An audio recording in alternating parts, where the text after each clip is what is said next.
దేవుని యొక్క పరిశుద్ధ నామానికి స్తోత్రాలు.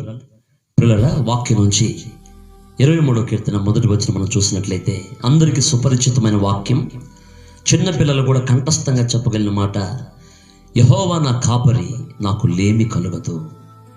ఈ వాక్యం వింటున్న దేవుని బిడ్డ, భక్తుడైనటువంటి దావీదు తన జీవితంలో చాలా శ్రేష్టమైన కీర్తన అని చెప్పాలి. చాలా అనుభూతి కలిగించేటువంటి, చాలా సంతోషాన్ని కలిగించే ఈ కీర్తనలో మంచి మాట ఏంటంటే, యెహోవా నా కాపరి, నాకు లేమి కలగదు.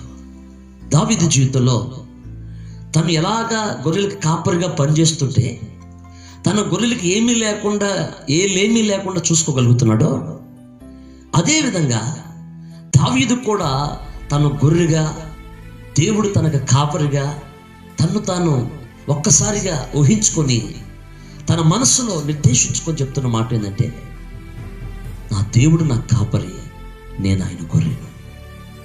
పిల్లగా, ఈరోజు నీ జీవితంలో ఏ లేమి కలిగి ఉన్నావు? ఒకవేళ నీ జీవితంలో ఈ లోకపరంగా అన్నీ కలిగి ఉండొచ్చు, ఆత్మ సంబంధంగా నీ జీవితంలో ఏమి లేవేమో.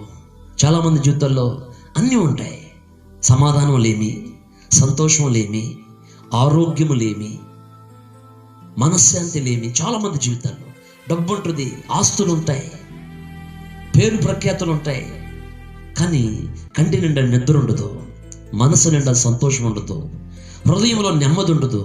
కానీ దావీదు అంటున్నాడు, దేవుడు నీకు కాపరిగా ఉంటే, దేవుడు నా కాపరిగా ఉంటే మన జీవితంలో ఏ లేమి ఉండదని దేవుని యొక్క వాక్యం చెప్తుంది.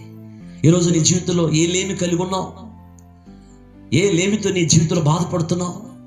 అవి ఆత్మ సంబంధమైనవైనా, భూ సంబంధమైనవైనా, నీ జీవితంలో ఏ కొదువులతో బాధపడుతున్నావో, ఈ రాత్రి వాక్యం ఏంటంటే, నీ జీవితంలో ఒకవేళ నువ్వు ప్రభు యొక్క గొర్రెగా మార్చబడితే ఆయన నీ కాపరిగా ఉంటాడు.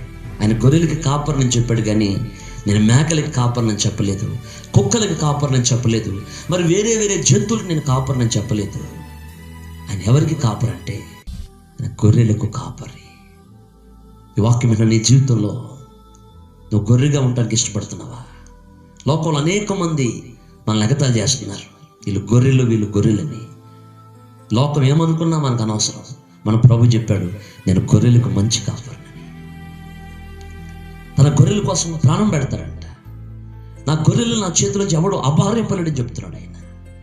ఈరోజు ప్రభు గొర్రెగా ఉంటావా? ఆయన్ని కాపరిగా ఉంటాడు.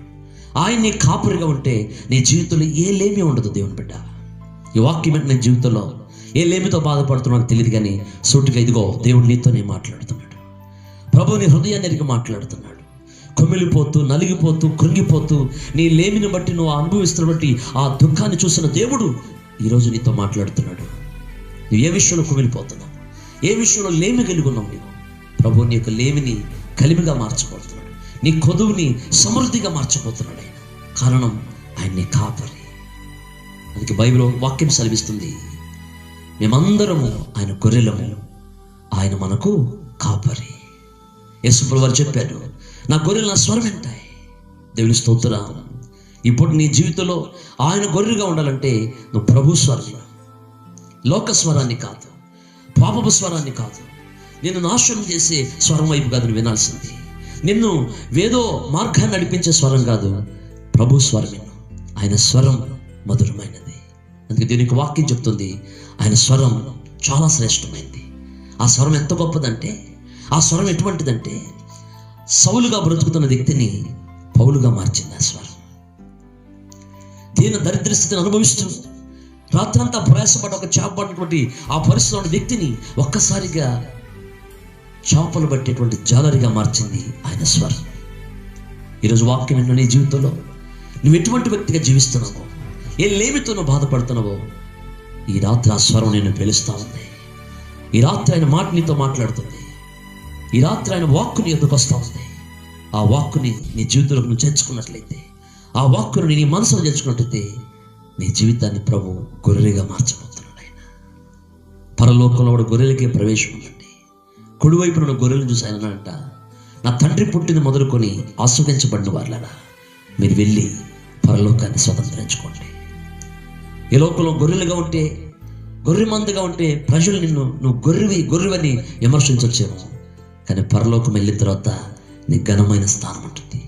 నీకు ఉన్నతమైన స్థానం ఉంటుంది, నీకు విలువైన స్థానం ఉంటుంది.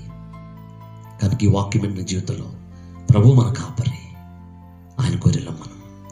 ఆయన గొర్రెలుగా మనం ఇప్పుడు బ్రతకగలిగితే ఆయన ఖచ్చితంగా మనం నడిపిస్తాడు. మొట్టమొదటి మాట అంటే ఆయన గొర్రెలు ఆయన స్వరం. ఈరోజు ప్రభు స్వరం చూద్దాం, ప్రభు మాటకు లోబడదాం. బైబిల్ రాయబడింది, ఎవడు నా మాట విని దీనుడై వణుకుచుండునో వారిని దృష్టిస్తున్నాను, వారిని లేమిని కలిమిగా మార్చిపోతున్నాను. నా మాట విని ఎవడైతే ఆ ప్రకారం చేస్తాడో వాడు బండ మీద ఇల్లు కట్టుకున్న బుద్ధిమంతుడు.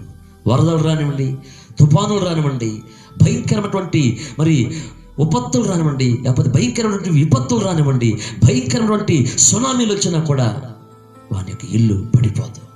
నువ్వు ప్రభు మాటకు లోబడి నీ జీవితంలో నడిపించబడితే ఆయన నీ జీవితాన్ని స్థిరపరుస్తాడు, ఆయన నీ జీవితాన్ని బలపరుస్తాడు.